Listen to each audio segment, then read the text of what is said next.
Jetzt kann ich nicht richtig atmen. Jetzt kann ich nicht richtig atmen. hadda si fiican uma neefsan karo. Ich habe Mühe beim Atmen. Ich habe Mühe beim Atmen. Neefsashada ayaa i dhibayso. Neefsashada ayaa dhib iga haystaa. Meine Augen sind angeschwollen. Meine Augen sind angeschwollen. Indhaha i bararsan. Ich habe Fieber. Ich habe Fieber. Qandhaa i hayso. Xumada i hayso. Ich bin erkältet. Ich bin erkältet.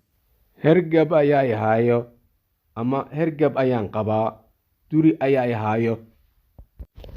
Intaas ayaan ku soo gabagabaynaynaa barnaamijkii barashada afka luqadda Jarmalka oo alaaba nooga barateen.